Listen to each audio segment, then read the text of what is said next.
E nós tivemos um caso exemplar, lá no estado do Ceará. A Universidade Federal do Ceará colocou para ser reitor um cidadão que não teve praticamente voto de ninguém. Eu lembro que eu fiz protesto à época e não adiantou de nada, o sujeito está lá do mesmo tom. Então, assim, 100% a favor disso, porque nós sofremos na pele o que isso pode representar. Eu também ouvi aqui uma fala, né, que achei muito pertinente em relação ao orçamento para universidades. Né, e eu sei que aqui vocês têm como pauta central a questão dos aposentados, mas vocês foram lá e, bom, nós também estamos preocupados com essa instituição que nós servimos ou estamos no momento. Em relação a esse tema, já este ano, eu protocolei duas ações. Uma é um projeto de emenda complementar, para que a gente possa criar um fundo à semelhança do Fundeb para universidades e institutos federais. Por quê? Para que as universidades não fiquem à mercê do gestor de plantão. Por quê? A educação básica, nós não tivemos problema com recurso financeiro durante esses 4 anos. Tivemos o Fundeb, supriu muito bem. Então, a ausência desse fundo faz com que o orçamento seja contingenciado. Eu tive a oportunidade em 2015, no governo da Dilma, eu passei 1 ano e 2 meses como presidente do FNDE.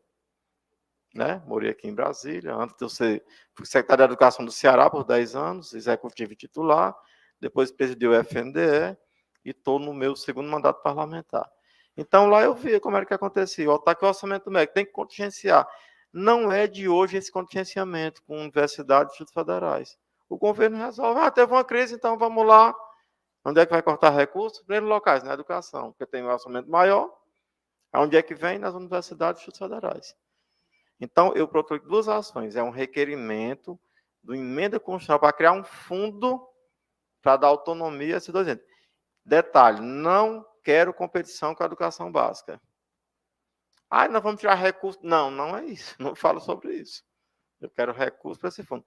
E o segundo requerimento é que se crie uma comissão especial para discutir a forma como esse fundo vai ser criado. Eu também não quero ser o dono da verdade que faz, assim, não, é muita sabedoria para uma pessoa só se achar que vai dizer como é que isso vai acontecer. Então, o segundo requerimento, que foi no mesmo dia, é para que seja feita uma comissão para debater como é que esse fundo... Vai ser dinheiro do pré-sal, vai ser dinheiro do FUST, que tem lá 28 bilhões parados há algum tempo. Então, sobre essa... Agora, a pauta central de vocês é a questão da aposentadoria. Eu lembro muito bem dos bastidores da aprovação dessa reforma. Né? Era deputado, né? E via assim, olha, o deputado fulano de tal foi chamado no lugar tal para votar a favor da reforma, né? E a imprensa noticiou isso claramente. A imprensa é pública, se você colocar no Google, na época da votação da reforma, a liberação das famosas emendas parlamentares. Não estou contando nenhum segredo de Fátima. É só colocar... Tanto que a ministra, ela proibiu que nessa época se aumentasse o número de recursos, ou seja, ela, né, praticamente sabia o que estava acontecendo. E lembro também muito bem quando a reforma foi aprovada, na madrugada, já era ali, sei lá, 2, 3 horas da manhã, né? E houve uma celebração dos que votaram a favor, mas a gente sentia que essa celebração era sofrida. Você não via muita alegria na cara daqueles sujeitos, né? E aquelas pessoas que votaram a favor. A gente sentia que eles tinham um certo ar de pesar, né? Do dano que estavam causando às pessoas. Pelo menos, eu consegui ver. E eu falo com muita propriedade sobre esse tema, porque eu sou o autor do destaque que dá 3 anos a menos para todo professor e professora se aposentar. Eu sou o autor desse destaque. Depois que nós perdemos a votação, eu consegui juntar um grupo de deputados mais ligado à educação, e a gente aproveitou esse destaque reduzindo 3 anos, para todo professor da escola particular, pública, estadual, municipal e federal. Então, por isso que eu me sinto muito à vontade neste lugar. Eu tenho uma história com o tema aposentadoria, especialmente de docente. Né? Eu até brinquei. Se eu tivesse feito só isso, meus 4 anos, eu já estava satisfeito em ter colocado meu nome, em ter esse meu currículo, poder chegar nos cantos e dizer isso. Em relação ao tema presente, eu quero só fazer um parênteses. Essa reforma previdenciária que foi feita aqui, quando chegou nos estados e nos municípios, o que eles fizeram? Pioraram. Pioraram. Se alguém for no meu Facebook, na época da aprovação da reforma do Ceará, eu digo isso. Eles conseguiram piorar essa reforma. Então, se aqui tem professores aposentados federais, pois nos estados a situação ficou pior, porque eles baixaram o teto. Baixaram o teto. Né? E os municípios fizeram mais ainda. Né? Só para a gente entender, né, eu tenho muitas críticas ao ex-presidente, né, que eu chamo daquela marmota, tenho, mas não vamos esquecer que o município e o estado fizeram pior do que o governo federal. Isso é terrível. Inclusive pessoas, né, em tese, progressistas de esquerda e tal. E, Dilvan, e o que fazer? Né? Tá feito. E o que fazer? É o que vocês estão fazendo com um apoio maior. Eu tenho uma pessoa dentro do meu gabinete chamada Márcia Ximenes, que ela representa essa luta pelos aposentados. Ela preside a UFEC. A UFEC é a União dos Aposentados, Auditores Fiscais do Estado do Ceará. Então, lá tem uma entidade, a UFEC participa nacionalmente de todos os eventos para a gente engrossar essa fileira. Deputado, e você veio aqui apoiar a nossa causa? Não, eu vim fazer mais do que isso. Eu não vim dar apoio à causa, eu vim colocar o mandato parlamentar à disposição dessa causa. É muito mais, eu sei o que é isto. Eu sei o que é isto na pele. Eu tenho minha mãezinha, que faz 90 anos, agora dia 15 de abril, que é professora aposentada, que está lá viva, né, graças a Deus, e o que eu faço por ela no dia a dia. Né? Pagar o médico, o fono, não sei mais o que. Tudo sou eu ali. Porque se fosse o salário dela, não tinha a menor condição. Não tinha a menor condição. Né? E assim, vocês falam muito sobre isso, escutam muito sobre isso. É o óbvio, mas tem que ser repetido. Porque a gente não consegue ser ouvido com veemência, né? Na fase mais difícil da vida, onde a gente mais precisa, tá aí, acontece o dano. Então, eu não falo desse tema por ouvir dizer, por ouvir falar. Eu estou nessa temática. Eu escrevi meu nome na reforma previdenciária, quando contestei de ponta a ponta e aprovei um destaque, que esse destaque vindo do emenda constitucional que eu coloquei, de uma PEC, de uma emenda, e estou neste tema com uma pessoa que trabalha comigo, que representa essa entidade. Então, assim, minha fala é breve, é direta. É um processo fácil? Não é fácil. Não é fácil, porque quando se fala em reforma previdenciária, a gente fala no mercado, né, no famoso mercado, que quer mais dinheiro, né? Esse mercado alto com mais recursos, né? Por exemplo, não se fala em redução de dívida pública, né? Os bilhões e os trilhões vão para lá, é tudo tranquilo. Mas quando se fala em pegar um recurso para se alocar na questão previdenciária, aí todo mundo se arrepia. Essa é a realidade, né? Então, assim, de forma muito clara, muito firme, né? Estou lá na comissão, também estou na CCJ, também estou na comissão de educação. Eu fui eleito com voto de professores. Pense, como eu falo isso com honra, o Congresso tem lá 513 deputados. Quem foi eleito aqui com voto de professor? Quem pode levantar a mão aqui que foi eleito com voto de professor e de estudante? E eu levanto a minha. E são bem pouquinhos, eu não sei se tem 3 ou 4. Tem o professor do PSOL de São Paulo, 2. E eu, Chico Alencar, também de São Paulo, do PSOL, 3. Do Rio. Do Rio, que é o 4. E assim, por que eu coloco isso? Porque nós somos tantos que a gente não consegue nem sequer colocar a gente naquele parlamento.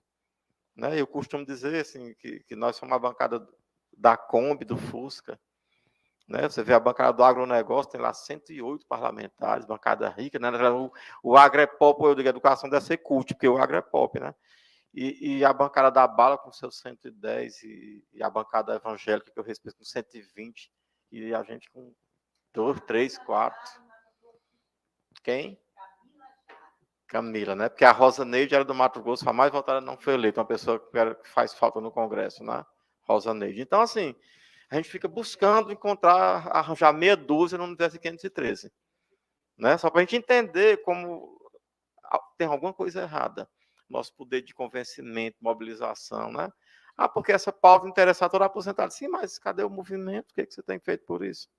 Então, já encerro a minha fala para não passar do tempo, repetindo essa frase. Eu não vim aqui dar apoio a essa causa. Eu não vim fazer só isso. Eu vim aqui colocar um mandato parlamentar à disposição dessa causa. Até porque quando eu estava na campanha, eu falava sobre isso. Tinha lá uma pessoa falando, estou disposto, vamos fazer revisões. Na União e nos estados, que é até mais fácil. No estado é bem mais fácil no município. Tá? Então, mais uma vez, muito obrigado por esse espaço e contem comigo. Boa tarde.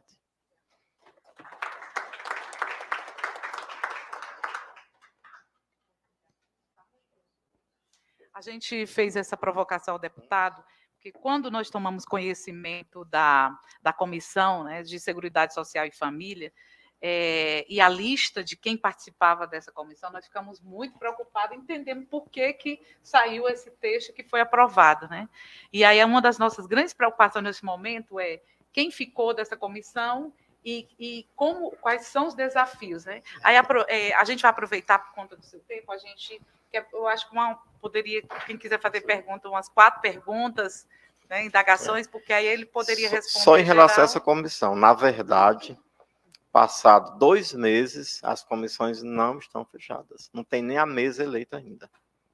Tá? Então, só para a gente entender, ainda está esse movimento dessas comissões em função da quantidade de deputados. Partido tal tem, por exemplo, União Brasil, é o maior partido. Então, ela, presidente da Comissão de Educação, União Brasil que indica. É o Moças, lá do Ceará, um colega nosso, dono de uma universidade particular.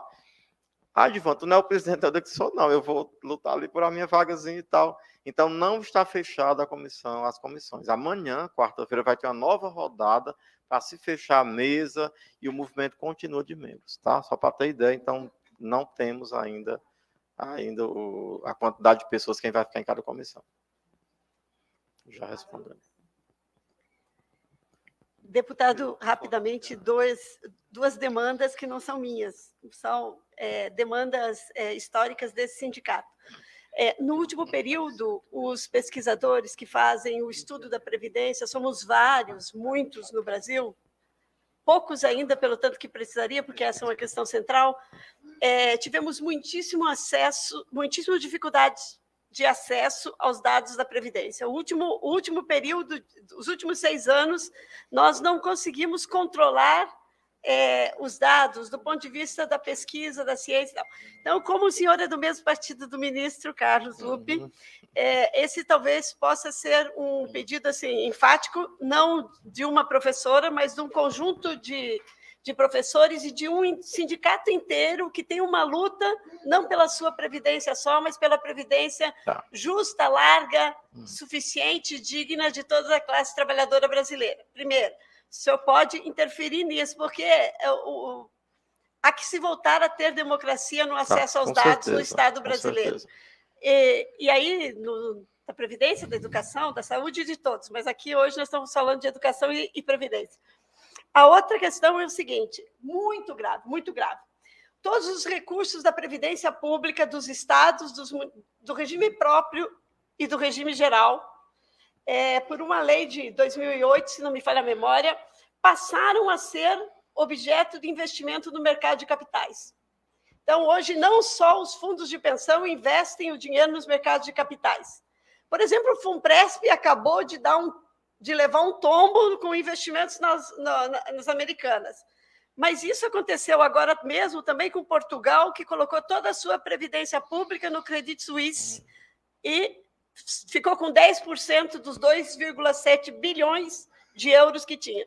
Ou seja, essa história é conhecida e se repete no mundo inteiro. Nós gostaríamos que a forma financiarizada da previdência pública, temos uma cartilha sobre isso, podemos passar para o senhor aqui do nosso sindicato, deixasse de ser objeto de especulação financeira do capital fictício, do capital portador de juros. Essa é uma briga muito grande, nós sabemos, mas nós gostaríamos muito de contar com o senhor. Tá.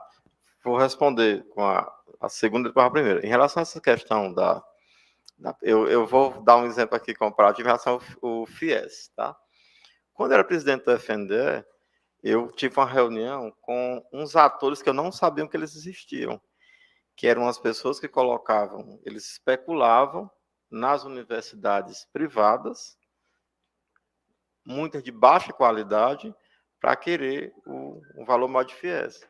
E aí eu tive uma reunião com uma série de empresários que estavam se lixando para a questão da educação, mas estavam preocupados porque eu fiz mudança no FIES. O que eu coloquei? Eu disse, mais FIES para quem tem mais qualidade. Quem tem nota 5, 4, quem não tem, né? Tanto que a presidente da entidade, ela entra com mandato de prisão minha na ocasião, porque eu mexi com esse capital financeiro. Eu nem sabia que eles existiam, na verdade. Aí a Previdência, eu faço analogia por conta disso, porque essas pessoas estão se lixando. Se o povo vai se apresentar com 80, com 90, não se lixando, porque eles estão pensando no lucro, né? Então, assim, não tem preocupação nenhuma. E eu me coloco à disposição, a qualquer uma dessas quarta-feiras, acompanhá-los até o ministro Lupe. Tá? No dia que vocês quiserem, eu vou junto com vocês. Nesse ano, eu já tenho uma história para contar boa sobre Previdência. A gente conseguiu uma nota explicativa do Ministério da Previdência que beneficiou 15 categorias. Eram profissionais que tinham remuneração variável. Porque a forma de aposentadoria matava as pessoas, assim, acabava com o salário. Né? Porque existe 15 categorias no país, auditores do INSS, que eles ganham, por exemplo, assim, ganha 9 mil esse mês, o outro ganha 6, o outro ganha 5, o outro ganha 4. Então, a forma que estava posta lá, se aposentava com 40% do salário. E eu fui ao Ministério da Previdência, tive com o Lupe, e a gente conseguiu uma nota explicativa, fazendo um adendo na redação da emenda que foi aprovada, e a gente já conseguiu fazer essa alteração no cálculo. Tá? Então, já é uma vitória que eu já posso contar nesses próximos dias. Então, me coloco à disposição para ir com vocês. Eu peço audiência para vocês, e a gente vai lá colocar essas duas posições. Tá? Sendo bem prático e objetivo. Obrigada. Alguém gostaria de fazer mais alguma observação? Alguém gostaria de fazer mais alguma observação? Então, eu peço desculpa em passar tão pouco tempo aqui, é porque essa semana é a marcha dos prefeitos. Aí tem 100 prefeitos do Ceará. Aí a gente tem o evento do MEC, mas eu gosto de conversar bem muito, assim, né? Vai muito tempo para a gente conversar. A ideia mesmo é que a gente possa, nessa mesa, a gente poder traçar esses movimentos e essa caminhada. Já que nós estamos numa jornada, a ideia é que a gente planeje, hoje e amanhã, a gente faça essa ação e que planeje nossos próximos passos. E aí já fica esse desafio aí da reunião colocado. Muito obrigado. Né? Para mim é uma honra estar nesse espaço de vocês, pode ter certeza disso. Um abraço. Muito obrigada, deputado.